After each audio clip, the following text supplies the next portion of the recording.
Hello everyone, this side प्रीति कौशिक। आज का जो हमारा टॉपिक है वो है इकोनॉमिक रिफॉर्म्स अंडर लिबरलाइजेशन। यानी कि हमने स्टडी किया था पहले वाली वीडियो में कि लिबरलाइजेशन क्या होता है। आपको समझ आ गया होगा आई थिंक। आज जो हमने स्टडी करना है वो स्टडी करना है कि लिबरलाइजेशन के अंदर इकोनॉमिक रिफॉर्म्स जो हैं वो कौन कौन से थे और उनके बारे में हमने स्टडी करना है। डिटेल में हम स्टडी करेंगे। इकोनॉमिक रिफॉर्म्स जो थे वो हमारे 4 टाइप के थे। सबसे पहले आते हैं इकोनॉमिक रिफॉर्म्स के अंदर इंडस्ट्रियल सेक्टर रिफॉर्म्स। सेकंड वाले जो रिफॉर्म्स आते हैं वो आते हैं हमारे फाइनेंशियल सेक्टर रिफॉर्म्स। और थर्ड जो रिफॉर्म्स आते हैं हमारे वो आते हैं fiscal reforms. And fourth reforms के अंदर आता है हमारा एक्सटर्नल सेक्टर रिफॉर्म्स। ठीक है, तो ये 4 टाइप के रिफॉर्म्स है इकोनॉमिक रिफॉर्म्स के अंदर जो आते हैं। इनको हमने एक एक करके डिटेल में डिस्कस करना है, क्योंकि हर एक पॉइंट के यानी हर एक रिफॉर्म्स के अंदर कुछ पॉइंट्स हैं और वो जितने भी पॉइंट्स हैं वो सारे मेन पॉइंट्स हैं। तो सबसे पहले आज जो हमने डिस्कस करना है वो है हमारे इंडस्ट्रियल सेक्टर रिफॉर्म्स। यानी कि हमने स्टडी करना है इंडस्ट्रियल सेक्टर रिफॉर्म्स के बारे में। कहते हैं liberalisation virtually implied deregulation of industrial sector of the economy. Following observation highlight how it happened. देखो जब बात आती है ना, ये मतलब मेन बात ही नाम से ही क्या क्लियर हो रहा है। लिबरलाइजेशन है तो यानी हम किसी चीज़ को लिबरल कर रहे हैं। बात आ रही है इकोनॉमिक रिफॉर्म्स की, यानी कि हम अपने रिफॉर्म्स कुछ ऐसे चेंजेस लेके आ रहे हैं जिसकी वजह से हम कुछ चीज़ों को छूट दे पाएँ यानी लिबरल कर पाएँ, कुछ रेगुलेशंस रूल्स एंड रेगुलेशंस को रिड्यूस कर पाएँ, रिडक्शन कर पाएँ, ऐसे रिफॉर्म्स हम कर रहे हैं। तो पहले वाले जो रिफॉर्म्स आते हैं वो इंडस्ट्रियल सेक्टर रिफॉर्म्स है। यानी कि जो इंडस्ट्रीज़ हमारी सेटअप की गई थी, जो हमारी इंडस्ट्रीज़ थी, उनके ऊपर जो रूल्स एंड रेगुलेशंस चलते थे उनको डीरेगुलेट किया गया। डीरेगुलेट किया गया यानी कि अब जिन रूल्स एंड रेगुलेशंस पे वो पहले चलते थे अब उन्हें वो सारे रूल्स एंड रेगुलेशंस फॉलो नहीं करने पड़ेंगे। सबसे पहला पॉइंट जो आया वो कहते हैं एबोलिशन ऑफ इंडस्ट्रियल लाइसेंसिंग। सबसे पहले जो इंडस्ट्रियल लाइसेंसिंग था उसको ख़त्म कर दिया गया, एबोलिश कर दिया गया। कैसे किया गया? क्योंकि जब तक ये हमारी लिबरलाइजेशन पॉलिसी नहीं आई थी उससे पहले जितनी भी प्राइवेट इंडस्ट्री थी उन सबको अगर सेटअप यानी प्राइवेट इंडस्ट्री किसी को सेटअप करनी तो उसके लिए उनको सबसे पहले रिक्वायरमेंट होती थी कि लाइसेंस उन्हें लेना पड़ेगा।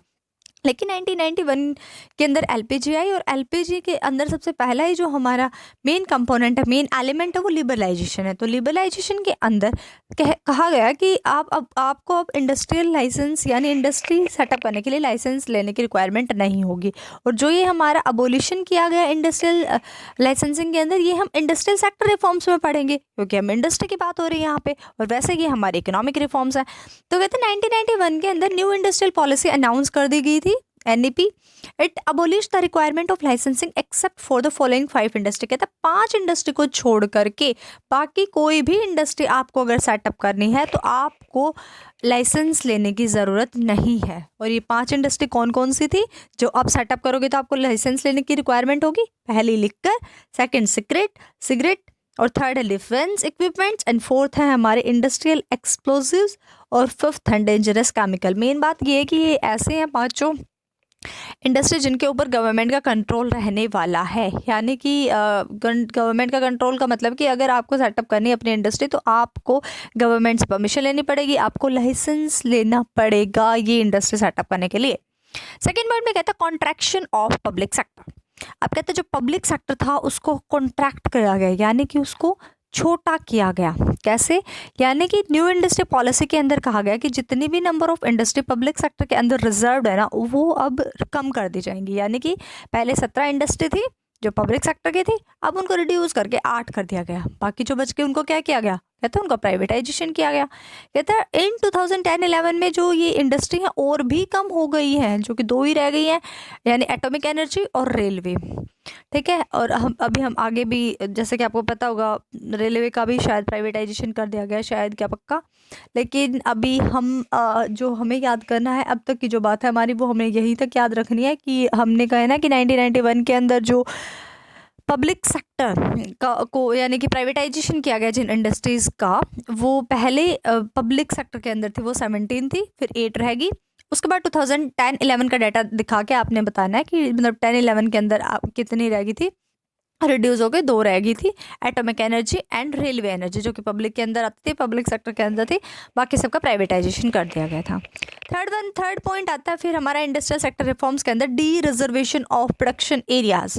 जो प्रोडक्शन एरिया है उनको डे रिजर्व किया गया। कहते हैं many production areas which earlier were reserve for SSI small scale industries were D reserve.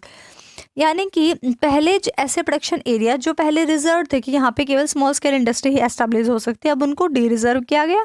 Forces of the market were allowed to determine allocation of resources rather than the directive policy of the government। और जो अब market के forces थे उनको direct अलो किया गया कि आप जैसे चाहें आप रिसोर्सेज को एलोकेट कर सकते हो, यानी जिस चीज़ के चाहो, what to produce, how to produce, for whom to produce, आप फ्री हो। गवर्नमेंट बीच में इंटरफेयर नहीं करेगी, गवर्नमेंट की डायरेक्टिव पॉलिसी यहाँ पे नहीं चलने वाली, आप फ्री हो, आपको जो प्रोड्यूस करना है आप प्रोड्यूस कर सकते हो। तो कहते हैं जो प्रोडक्शन एरिया पहले रिजर्व्ड थे उनको अब डी रिजर्व्ड कर दिया गया। यानी कि पहले जो स्मॉल स्केल इंडस्ट्रीज़ थी जो रिजर्व्ड थे कि केवल यहीं पे स्मॉल स्केल इंडस्ट्रीज ही सेटअप कर सकते हैं, यानी मतलब उनका रिक्वायरमेंट वगैरह देखने के बाद ये लग रहा था गवर्नमेंट को कि बस ये छोटे लेवल पे ही काम कर सकते हैं, स्मॉल स्केल इंडस्ट्रीज ही सेटअप करने के लायक है। तो कहते हैं हमको उनको डी रिजर्व किया गया कि अगर आप थोड़ा सा और ज़्यादा कैपिटल लगा सकते हो, आपकी कैपेसिटी अच्छी है, तो आप लार्ज स्केल इंडस्ट्री भी सेटअप कर सकते हो, आपको कोई लाइसेंस वगैरह की रिक्वायरमेंट नहीं होगी। तो प्रोडक्शन एरिया कोई रिजर्व नहीं है कि बस प्रोडक्शन एरिया यहीं तक आप कर सकते हो, अगर आपकी ज़्यादा कैपेसिटी है प्रोडक्शन करने की तो आप लार्ज स्केल इंडस्ट्री भी सेटअप कर सकते हो। फोर्थ पॉइंट में कहते हैं एक्सपेंशन ऑफ प्रोडक्शन कैपेसिटी, और यहाँ पे प्रोडक्शन कैपेसिटी को एक्सपेंड किया गया। कहता है प्रोडक्शन कैपेसिटी जो थी पहले लाइसेंसिंग के साथ जुड़ी हुई थी, अब क्या कर दिया गया, अब लाइसेंस से फ्री कर दिया गया। तो लाइसेंस से फ्री करने का क्या मतलब है कि उनकी कैपेसिटी जो पहले लिमिटेड थी, रिड्यूस करके रख दी थी, अब उससे फ्री कर दिया गया। What to produce, how much to produce was now a matter of producers choice depending on market condition. और अब वो प्रोड्यूसर के ऊपर था कि वो कितना प्रोड्यूस करेगा, कैसे प्रोड्यूस करेगा, मार्केट के अंदर जो कंडीशन चल रही है उसके बेस पे वो ईजिली अपना जो मन चाहे वो प्रोड्यूस कर सकता है, यानी बीच में गवर्नमेंट इंटरफेयर नहीं करने वाले, यानी प्रोडक्शन कैपेसिटी के ऊपर कोई अब रोक टोक नहीं है, उसको बढ़ा दिया गया। जहाँ तक चाहो आप जितना मर्जी चाहो उतना प्रोड्यूस कर सकते हैं, गवर्नमेंट बीच में आके आपको नहीं बोलेगी कि आपने इतना स्टॉक करके क्यों रख रखा है। यानी पहले जो था, पहले गवर्नमेंट जो रिस्ट्रिक्शंस लगाती थी कि आप इतने लिमिट में ही प्रोडक्शन कर सकते हो, कितनी प्रोडक्शन कैपेसिटी आपकी इतना ही प्रोड्यूस करोगे। लेकिन अब ऐसा कि क्या प्रोड्यूस करना है इस बात पे भी पहले गवर्नमेंट आगे बीच में वो करती थी, लाइसेंस दिखाओ ये करो, लेकिन अब गवर्नमेंट बीच में नहीं आएगी, आपको कोई लाइसेंस की रिक्वायरमेंट नहीं, आपको जो प्रोड्यूस करना, जितना प्रोड्यूस करना है, आपको जितना लग रहा है कि आपके प्रोडक्ट की डिमांड है उतना आप प्रोड्यूस कर सकते हो। एंड फिफ्थ पॉइंट में कहता है freedom to import capital goods. Capital goods को इंपोर्ट करने की फ्रीडम दी गई। पहले जो कैपिटल गुड्स को इंपोर्ट करने की इजाज़त बिल्कुल भी नहीं थी, परमिशन बिल्कुल भी नहीं थी। क्यों? क्योंकि इंपोर्ट को सब्सटीट्यूट करने की स्ट्रेटजी थी हमारी, हम चाहते थे इंपोर्ट को ज़्यादा से ज़्यादा सब्सटीट्यूट करें इसीलिए, और हम चाहते थे कि फॉरेन कंपटीशन से, फॉरेन प्रोडक्ट के कंपटीशन से हमारे डोमेस्टिक प्रोडक्ट बचे रहें। तो हमें जो इंपोर्ट हम करते थे उसके ऊपर भी रिस्ट्रिक्शंस लगाई गई थी, ठीक है, टैरिफ्स लगाए गए थे, और उसके ऊपर कोटा भी फिक्स किया गया था कि इतनी ही क्वांटिटी में हम इंपोर्ट कर सकते हैं। तो लिबरलाइजेशन जब आया तो लिबरलाइजेशन ने फ्री कर दिया इंडस्ट्रियलिस्ट को कि आप जितना मतलब जो कैपिटल गुड्स चाहो आप इंपोर्ट कर सकते हो। अपने टेक्नोलॉजी को अगर आपने अपग्रेड करना है तो आप जो भी चाहो, जिस भी टेक्नोलॉजी को, जिस पे यानी जो भी टेक्निक आपको अच्छी लग रही है, जो भी मशीन आपको सही लगी, उसको आप इंपोर्ट कर सकते हो। The permission was no longer required from the government to enter into international agreement for the import of technology। और ये कह रहा है कि जो परमिशन की रिक्वायरमेंट होती थी वो अब ज़रूरत नहीं पड़ेगी आपको गवर्नमेंट से परमिशन लेने की। अगर आपको इंटरनेशनल एग्रीमेंट के बीच में आना है टेक्नोलॉजी को इंपोर्ट करने के लिए, तो आपको ज़रूरी नहीं है आपको गवर्नमेंट से परमिशन लेनी पड़े, आप बिना गवर्नमेंट से परमिशन लिए भी अपने टेक्नोलॉजी को, यानी कि आपको टेक्नोलॉजी वो चाहिए तो आप उसको इंपोर्ट कर सकते हो, यानी कि गवर्नमेंट बीच में नहीं आने वाले। तो आज का जो हमारा बेसिक मेन जो पर्पस था वो यही था, इंडस्ट्रियल सेक्टर रिफॉर्म्स को कंप्लीट करने का, और वो हमने कंप्लीट किए। हम इकोनॉमिक रिफॉर्म्स की बात कर रहे हैं, लिबरलाइजेशन के अंदर इकोनॉमिक रिफॉर्म्स की बात कर रहे हैं, और इकोनॉमिक रिफॉर्म्स का हमने फर्स्ट पार्ट कंप्लीट किया। इकोनॉमिक रिफॉर्म्स के 4 पार्ट हैं, industrial sector reforms, financial sector reforms, fiscal reforms and external sector reforms. जिसमें से आज जो हमने किया वो हमारा इंडस्ट्रियल सेक्टर रिफॉर्म्स था, और इंडस्ट्रियल सेक्टर रिफॉर्म्स के अंदर हमने 5 पॉइंट डिस्कस किए। फर्स्ट था abolition of industrial licensing, second contraction of public sector, third D reservation of production areas, fourth expansion of production activity, and fifth one is freedom to import capital goods।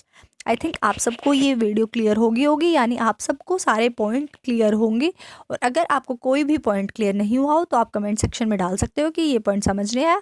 अगर आप ऐसे ही करते रहोगे, यानी साथ साथ पूरी वीडियो देखते रहोगे, तो पता भी नहीं चलेगा कब इंडियन इकोनॉमिक्स कंप्लीट हो जाएगी, क्योंकि हम इंडियन इकोनॉमिक्स के 6 चैप्टर में आ गए हैं। 6 चैप्टर कर रहे हैं हम इंडियन इकोनॉमिक्स का। अगर हम क्लास 12th के अकॉर्डिंग देख के चलें तो इंडियन इकोनॉमिक्स का TRJN में से हम कौन सा 6 चैप्टर कर रहे हैं, ठीक है। 5 चैप्टर हम ऑलरेडी कंप्लीट कर चुके हैं। तो hope you like it. Thanks for watching. Like, share, comment and subscribe Preeti Kaushik classes. Bye bye, take care, keep watching, stay blessed, stay happy.